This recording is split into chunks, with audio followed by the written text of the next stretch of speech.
Sign it. Darling, my mother whispered, pushing the pen into my hand. It's for the family. Logan has a future. Well, you can survive prison. The investor is outside, my father snapped, refusing to look me in the eye. We don't have time for your theatrics. Just do it, Rachel, Logan hissed, wiping sweat from his forehead. Don't be selfish. Be useful for once. I looked down at the paper. The confession letter admitting to the $50 million he embezzled. I didn't cry. I didn't scream. I signed. Logan snatched the paper away before the ink was even dry, a triumphant grin breaking through his panic. Finally, I just looked at him. The brother who stole my identity was sending me to jail to save himself. Before I tell you whose name I actually signed on that dotted line, and what happened the second the ink dried, drop a comment below and tell me. Have you ever been the fixer for a family that broke you? I want to know your story. My name is Rachel, and I am 29 years old. For as long as I can remember, my family has operated on a single, brutal law of physics. Logan is the sun, and I am the shadow. The sun burns bright, consumes fuel, and demands worship. The shadow exists only to cool the ground he walks on. I sat there, watching my mother fold the confession letter with delicate, reverent hands, as if it were a holy scripture instead of a death warrant for my future. It reminded me of the lecture she gave me when I was 12, the first time Logan stole money from her purse and blamed me.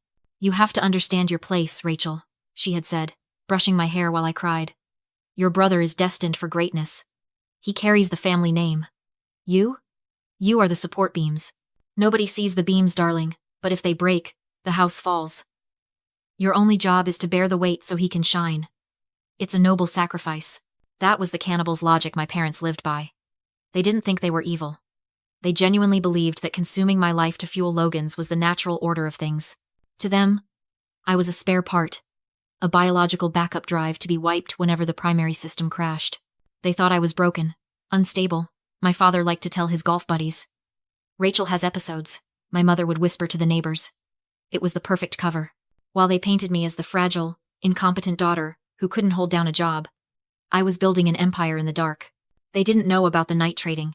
They didn't know that the online gaming addiction they mocked was actually me managing a diversified portfolio of high-risk derivatives under 3 different shell corporations. They saw a girl staring at a screen. They didn't see the algorithm I wrote that predicted the lithium shortage 6 months before the market crashed. I wasn't unstable. I was invisible. And invisibility is a superpower if you know how to use it. While Logan was busy buying sports cars he couldn't drive and funding startups that didn't exist, I was buying their debt. Every time the company needed a bridge loan, every time they issued junk bonds to cover a quarterly loss, my entities were there, quietly swallowing the paper. I owned their mistakes. I owned their desperation. And as of this morning, I owned their leverage. My father tapped the table, snapping me back to the freezing dining room. This solves everything, he muttered, more to himself than to me. The investor will see we've handled the internal accounting error. Logan steps up as CEO. We look strong. And Grandma? I asked, my voice flat. She stays comfortable, Logan said, checking his reflection in the window. As long as you stick to the script, you go to the DA tomorrow, surrender yourself, and we keep paying the nursing home bills. You wobble, and we pull the plug. Simple. They thought that was their ace. They thought my love for the only person who had ever been kind to me was a weakness they could exploit. They didn't know I had bought the nursing home's mortgage note at 8 o'clock this morning. I looked at Logan, preening in his suit, adjusting his tie like he was preparing for a coronation. He had no idea that the throne he was about to sit on was built on a trapdoor, and I was the one holding the lever. I need one thing, I said, wiping the last fake tear from my cheek. If I'm going to prison for you, I want to see it. I want to see you become the king. Logan stopped pacing. He looked at me, suspicion warring with his massive ego. What? Sign the CEO acceptance papers, I said. Right now, before the investor walks in. I want to know the company is actually yours before I throw my life away for it. You really are pathetic, Logan scoffed, a cruel smirk twisting his face.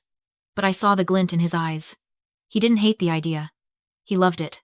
He had been waiting to sign those papers for 5 years. Call it insurance, I said, forcing my voice to tremble just enough to sell the performance. If I'm taking the fall for $50 million, I want to know who I'm saving. I want to see the crown on your head, Logan. I want to know the family legacy is secure before they take me away. My mother sighed, the sound sharp with impatience. She looked at my father, who was pacing by the window, watching the snow pile up against the glass. Let her have this, Dennis, she said, waving a hand at me like I was a fly she couldn't quite swat. It's sentimental nonsense. But if it gets her to shut up and behave when the investor walks in, just do it. It's her last request before, well, you know, before prison. She couldn't even say the word. Dennis checked his watch again. Fine. Whatever. We have 5 minutes. Sign the damn papers, Logan. Make it official. Then get her out of sight. Logan didn't need to be told twice.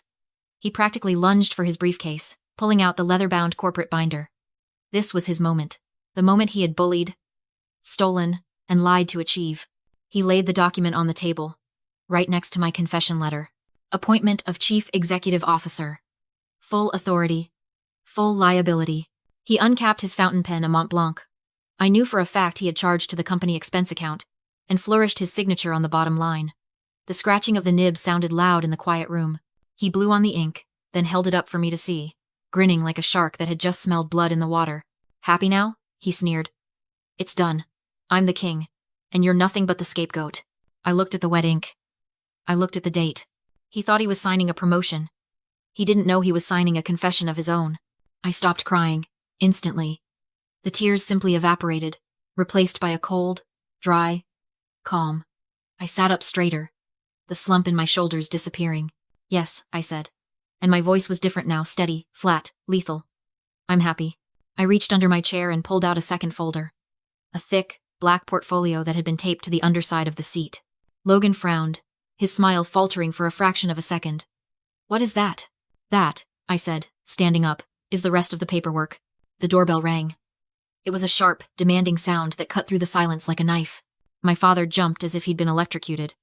He's here, he gasped, his face draining of color. The investor. He's early. Panic detonated in the room. My mother scrambled up, smoothing her dress with frantic, trembling hands. Rachel, get to the kitchen, she hissed, pointing a shaking finger toward the service door. Now. Don't make a sound. We'll tell him you're handled. Logan was already buttoning his jacket, trying to compose his face into a mask of executive competence, though the sweat on his brow betrayed him. Go, he barked at me. If he sees you, the deal is dead. I didn't move toward the kitchen. I walked toward the front door. What are you doing? Dennis shouted, his voice cracking. Get away from there. You'll ruin everything. I reached the heavy oak door. Through the frosted glass, I could see the silhouette of the figure standing outside in the snow. My personal attorney, Victor, holding the files I hadn't brought in with me. But they didn't know that. They thought it was their salvation standing on the porch. I placed my hand on the deadbolt. Rachel, no! Teresa shrieked, lunging forward. I turned the lock. Clack. Then the secondary bolt. Thud. I turned around and leaned back against the wood, crossing my arms. The room went dead silent. The only sound was the wind howling outside and the ragged breathing of 3 people who were just beginning to realize that the script had changed. Open that door, Logan said, his voice low and dangerous. That is a $15 billion valuation standing in the cold. No, I said. It's just a lawyer. I walked back to the table, my footsteps echoing on the hardwood. I picked up the black portfolio I had pulled from under my chair and let it drop onto the mahogany. It hit with a heavy, solid slam that rattled the silverware. You're waiting for the strategic investor? I asked, my voice calm, almost bored. You're waiting for the shadow lender who bought your bridge loans when the banks turned you down? The one who holds the $2 billion lien on this company? I looked at my father, then my mother, and finally Logan. She isn't outside, I said. She's been sitting at this table for 3 hours. Dennis stared at the portfolio. He looked at me, then back at the black leather case. What are you talking about? Open it, I said. Logan reached out, his hand shaking uncontrollably now. He flipped the cover open. There were no stock certificates inside. No business plans. Just promissory notes. Stacks of them. Copies of wire transfers. Debt acquisition forms. And at the bottom of every single page, the signature of the purchasing entity.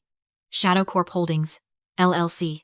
And right below that, in clear, unmistakable ink, authorized signatory, Rachel L. Vance. You? Logan whispered. The word came out like a choke. You're the lender? I own your debt, Logan, I said.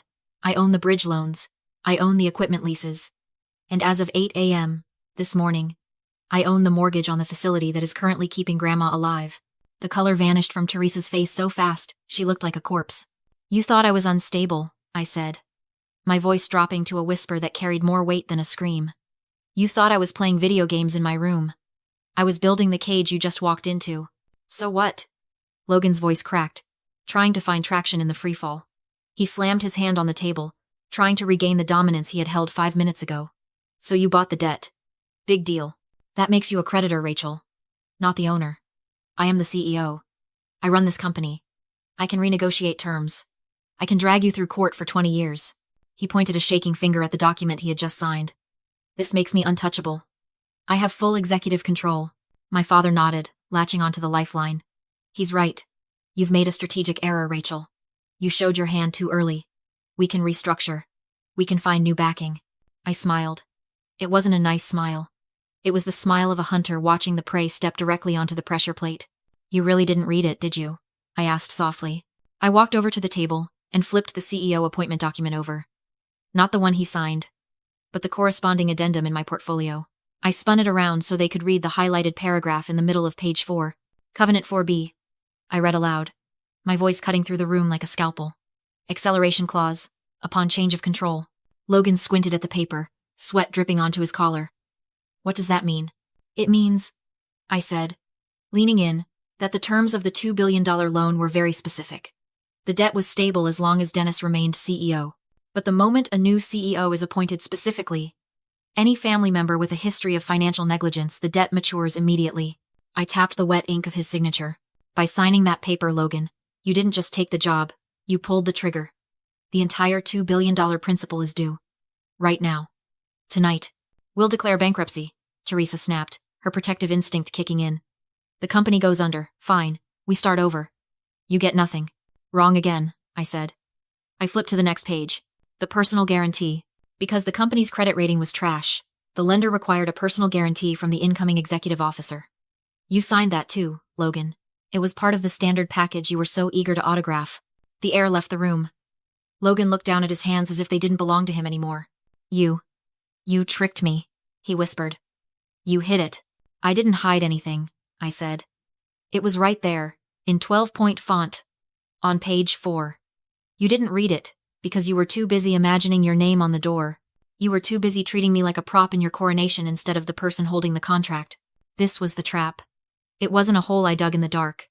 It was a pit they dug themselves with their own arrogance. I just handed them the shovel. You don't just owe the company money, Logan, I said, my voice devoid of pity. You owe me $2 billion. Every car, every house, every offshore account you tried to hide, it's mine. You are personally, irrevocably bankrupt. I closed the portfolio with a snap. And since you can't pay, I said, I'll be taking your equity as collateral. All of it. I stood up, smoothing the front of my dress. The motion was deliberate. A visual period at the end of a sentence. This meeting is adjourned, I said. My lawyers will be in touch regarding the asset liquidation timeline. I'd suggest you start packing. This house is on the list. I turned my back on them.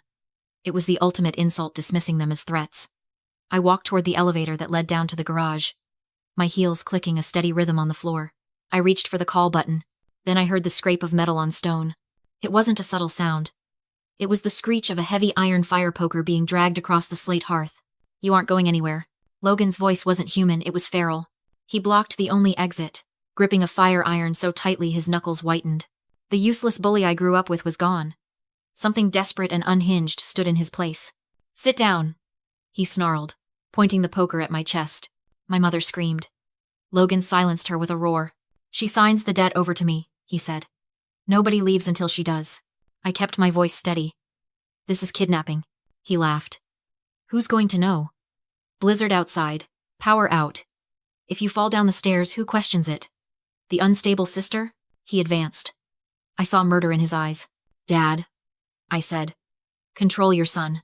Dennis tried. But Logan smashed a vase and screamed. She owns everything, unless she signs it back. He was inches away when I revealed the trap. You should have read the briefing on the shadow investor. I tapped a phoenix brooch on my lapel. It's a 4K satellite uplink, live streaming to my lawyers, the board, and the district attorney. Logan froze. His face drained. I showed him my phone, the live feed of him holding the weapon. Kidnapping, assault, extortion, plus $50 million in fraud. The poker dropped. The monster evaporated. My parents begged for secrecy. I walked past Logan, unlocked the door, and left. Police were already coming up the mountain. He was arrested, denied bail, and ultimately sentenced to 15 years. My parents lost everything. The estate was seized. The company liquidated. I bought the assets and rebuilt the business without them. And now I sit beside my grandmother's hospital bed in Seattle, safe, warm, cared for, far from the house where I was treated like a shadow. If I could speak to the girl I once was, and to anyone who has ever been told they are invisible, I would say this. Being unseen is not a flaw, it is preparation. Do not shrink yourself to fit their story. Build your own. I am no longer the shadow. I am the sun,